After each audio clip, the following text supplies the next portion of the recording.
حساب ہو جائے گا، اللہ تعالیٰ جب کسی کو جنتی بنا دے گا تو پھر وہ سب کے کام آئے گا۔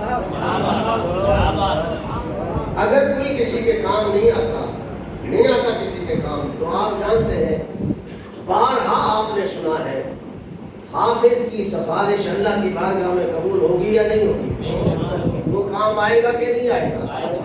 اچھا، کوئی کسی کے کام نہیں آئے گا تو سنیے، حضور صلی اللہ علیہ وسلم ہمارے سفارشی ہیں۔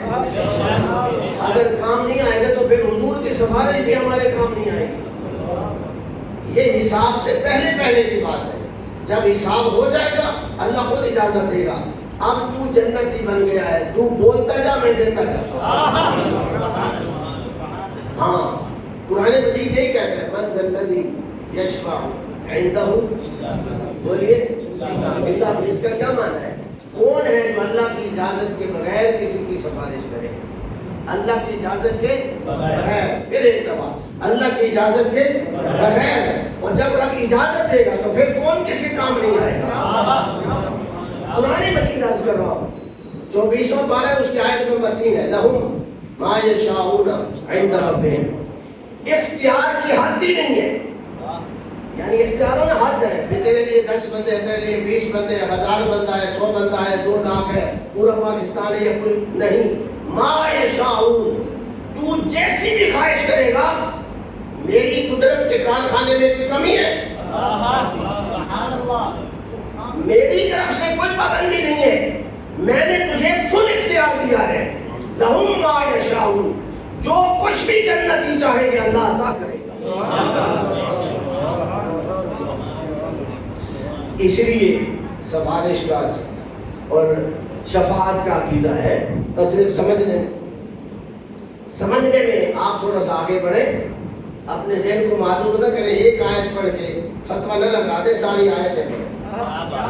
مسلم شریف کی حدیث ہے، مسلم شریف کی صحیح حدیث ہے، آپ سوچ سکتے ہیں صحابی کا بیٹا تبلیغی جماعت کے ہتھیار گیا، مذاق نہیں کرتا، کسی کو تانا بھی نہیں دے رہا، ذمہ دار ہوں اس حوالے میں، تبلیغیوں کے ہاتھ چڑھ گئے، سمجھا نہیں؟ اچھا، چکر لگاتے مسجد نبوی میں آ گئے، صحابہ کا دور ہے، حضرت جابر تشریف فرما ہے مسجد میں تشریف فرما ہے، تو حضرت جابر نے اٹھ کے اللہ تبارک و تعالیٰ کی بے پایہ رحمتوں کی شان بیان کی، اللہ اتنا رحیم ہے، اللہ اتنا رحیم ہے، اللہ اتنا رحیم ہے، اللہ فلانے کو بھی جنت میں بھیجے گا، فلانے کو بھی جنت میں بھیجے گا، فلانے کو بھی جنت میں بھیجے گا۔ سمجھ گئے؟ اس نے کہا یہ سارا غلط ہے، یہ سارا غلط ہے۔ حضرت جابر نے کہا کیسے؟ اس نے سورہ الف لام میم سجدہ کی آیت پڑھی، کلما ارادوا ان یخرجوا منها اعیدوا فیہا، کہ جب کوئی دوزخ میں نکلنے کا ارادہ کرے گا اللہ پھر اسے دوزخ میں ڈال دے گا۔